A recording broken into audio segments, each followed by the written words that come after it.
किसी गांव में एक वरिष्ठ पुलिस अधिकारी अपने जूनियर, जिनका नाम राजेश होता है, उनसे कहते हैं, सुनो राजेश, ऊपर से ऑर्डर आया है कि हमें चोरों को जल्द से जल्द पकड़ना है एवं उनके पकड़े जाने पर इनाम स्वरूप कुछ रुपए देने की भी घोषणा हुई है। अब तक मेरे पास जो जानकारी है उससे तो 5,000 रुपए प्रत्येक चोर के पकड़े जाने पर इनाम स्वरूप प्राप्त करना निश्चित है। तुम एक काम करो, गांव-गांव में जाकर जगह जगह विज्ञापन लगाकर ये घोषणा करवा दो कि जो भी चोरों को पकड़वाने में पुलिस की सहायता करेगा उसे इनाम दिया जाएगा। इनाम की राशि होगी 5,000 रुपए प्रत्येक के लिए। ये सुन के राजेश गांव की तरफ रवाना होते हैं एवं जाते जाते सोचते हैं, इतने रुपयों में से कुछ हिस्सा मुझे भी अवश्य मिलना चाहिए। कमलेश बाबू केवल यही एकमात्र व्यक्ति है जो इसका कोई समाधान निकाल सकते हैं। जाता हूँ और उनसे बात करके देखता हूँ, वह तो काफी बुद्धिमान है। यह सोचते वह पहुँचते हैं कमलेश बाबू के घर। कमलेश बाबू के घर पहुंचकर राजेश जी ने सारी बातें उन्हें बताई एवं सारी बातें सुनकर कमलेश बाबू कहते हैं, देखिए, एक रास्ता है जिससे हम काफी सारे चोरों को एक साथ पकड़ सकते हैं, परंतु ये तो बताओ कि इससे मेरा क्या लाभ। तब राजेश जी उनसे कहते हैं, देखिए, अगर आप किसी तरह चोरों को पकड़वा देते हैं तो पुरस्कार की राशि आपको ही मिलेगी। उसमें से हम आधा आधा हिस्सा आपस में बांट लेंगे। ये सुन के कमलेश बाबू बोल उठते हैं, अरे वाह, मनी मन व गुणा भाग भी कर रहे होते हैं कि सब चोर को मिला के 15 भी हुए तो भी इनाम की राशि 75,000 रुपए की होगी। आप केवल मुझे एक सप्ताह का समय दे, मैं संभवतः ज्यादा से ज्यादा चोरों को पकड़ने की कोशिश करूंगा। फिर वह ये सोचने लगे कि ऐसी घोषणा उनकी तरफ से करेगा कौन, क्योंकि जो ये बात लोगों तक गई तो कोई भी चोरों को पकड़वा के पुरस्कार की राशि प्राप्त कर लेगा। तब उन्हें ख्याल आता है गाँव के ही एक मुखबिर का, जो देखने और सुनने में मूर्ख प्रतीत होता है, जिसका नाम था हरि। कमलेश बाबू ने मन ही मन हरि से बात करने का निश्चय किया। फिर दूसरे दिन वैसा ही होता है। कमलेश बाबू हरि से मिलते हैं कि हरि, देख, मेरे पास तेरे लिए एक काम है जिसके बदले तुझे अच्छे पैसे भी मिलेंगे। हरि ने चौंक कर पूछा, कैसा काम? तब कमलेश बाबू कहते हैं, देख, आसपास 2-4 गांव में जितने भी चोर हैं, उन सभी को एकत्रित करके तुझे मेरे बनाए गए एक सेवाश्रम में लाना है। उन्हें सभी तरह की सुविधाएं मुफ्त में दी जाएंगी और यह सभी सुविधाएं आजीवन के लिए होंगी। खाना, पीना, कपड़े इत्यादि मुफ्त में मिलने की जानकारी तुझे उन तक जाकर देनी होगी। किसी भी तरह के रुपयों की आवश्यकता नहीं होगी, ये भी बताना। और उन सभी चीजों में तेरा क्या लाभ होगा, ये भी मैं तुझे बताता हूँ।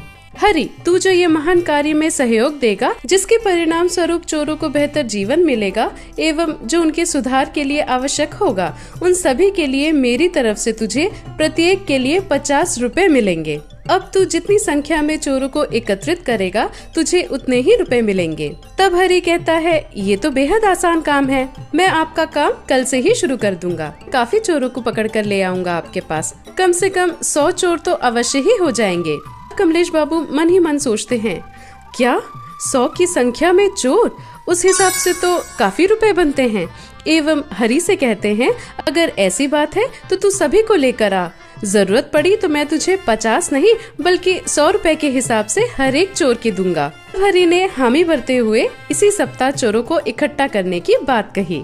इसके बाद होता है कुछ ऐसा कि हरि यहाँ वहाँ इस गांव से उस गांव घूमता है, एक गांव से दूसरे गांव और दूसरे से तीसरे गांव भटकता रहता है चोरों की तलाश में। उसी सप्ताह के अंत में हरि 20 चोरों को लेकर कमलेश बाबू के घर पहुंचता है एवं तब उन सभी को देखकर कमलेश बाबू आश्चर्यचकित हो जाते हैं और हरि से कहते हैं, तूने एक साथ 20 को पकड़ा कैसे, वो भी एक सप्ताह के भीतर? तब हरि कहता है, मैंने तो पहले ही कहा था, मुझे लगभग सभी लोग जानते हैं एवं जब मैंने उन्हें ये बात बताई तो सब खुश हो गए और आने को तैयार हो गए। इतनी सुविधाएं एक छत के नीचे और कहाँ मिलेंगी भला?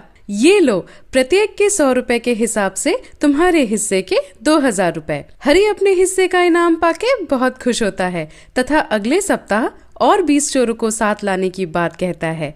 ये कहकर हरि वहाँ से चल पड़ता है अपने रास्ते।